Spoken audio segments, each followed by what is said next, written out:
It's 1989. You are playing the greatest video game machine concocted by mankind, the Nintendo Entertainment System.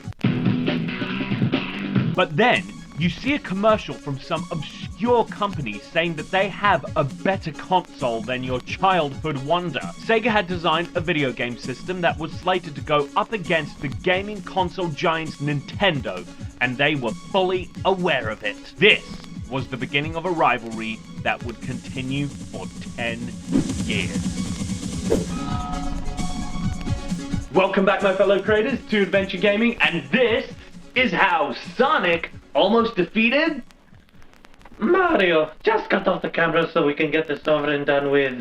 I don't want to have to work with this guy. First, let's take a look at what the Sega Genesis, or Mega Drive, had over its competitor. Well, the console uses something known as 16-bit technology. Now, I don't want to get too nerdy with all this, because I don't even know what it means, and you know what? I bet you don't either. What it meant is that the Sega Genesis had much better graphics than the NES, which only used 8-bit technology. It had more colors, more details, more frames, and basically just an overall better screen environment. And this was great for classic gamers who used to spend hours in the arcade, putting quarter after quarter into the machines. They can now play these games right in their living room.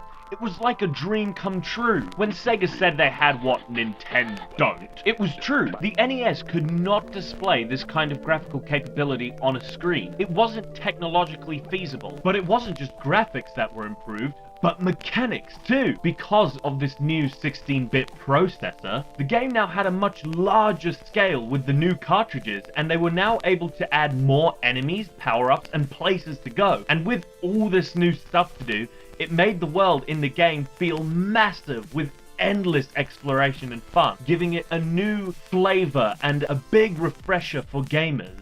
And this was Sega's first step into topping Nintendo in home consoles. So Sega have proven that they can build the video game machine of the future, but do they have any good games to back it up? See, Nintendo wasn't only known for their technological innovation, but more for their amazing, charming games.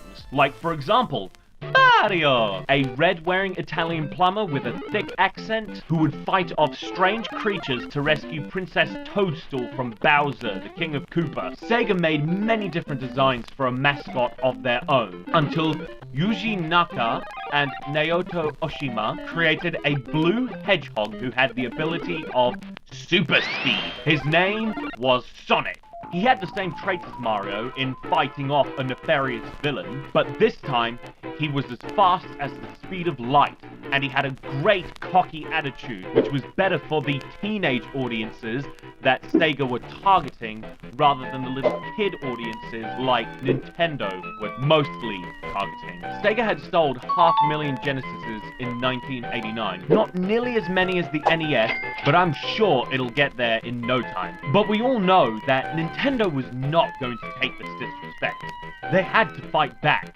They had to do something that made them this successful in the first place. Introducing the Super Nintendo Entertainment System.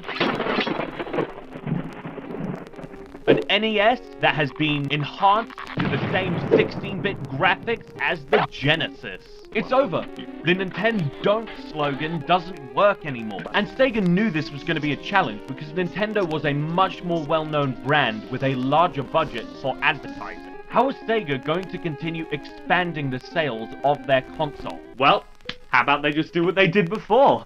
Find something about Nintendo that is inherently worse than their console and exploit it. Introducing Sega's next move, blast processing.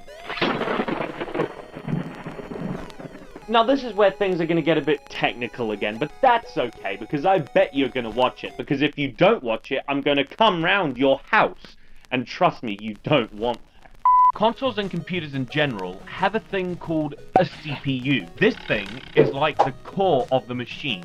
It controls everything, including how fast the machine can compute. So therefore, in your console, depending on how fast the CPU is, this will determine the speed and rate that your games can be played at. Now, the Super Nintendo's CPU clocked in at 1.79 to 2.68 megahertz, whereas the Genesis clocked in at 7.6 megahertz. This meant that the Genesis could run games at a much faster pace, which made for very high speed and fun experiences.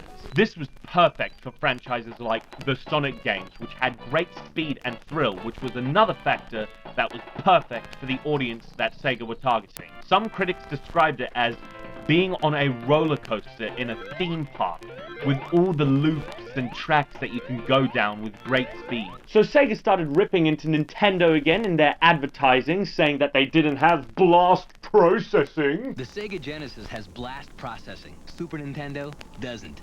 So what's blast processing do?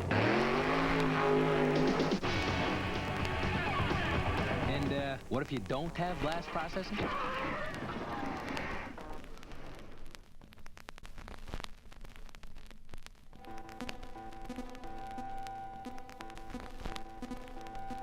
So it is now the end of the 16-bit console generation. Let's tally up the sales and see who got the most. The Sega Genesis had sold 30 million units worldwide, the most they've ever sold in history. But what about the Super Nintendo? Surely Sega must have beat them with all the advertising and better specs than the... Oh.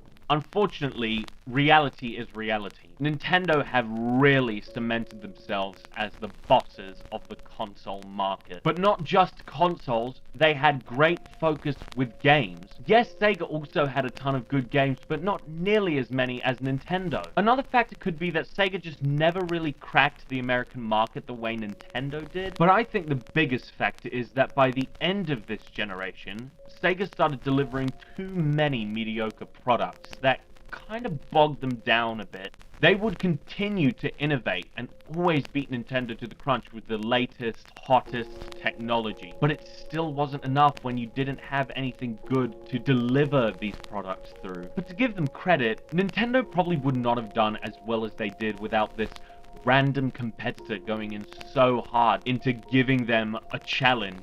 Like I said, Sega's focus just wasn't in the right place, as was with Nintendo. But as the console wars evolved, more and more competition would crop up, which would take a toll on both companies. Until 11 years after the Genesis's release, Sega would be defeated once and for all. Not by Nintendo, but by the rivals towering over both of them.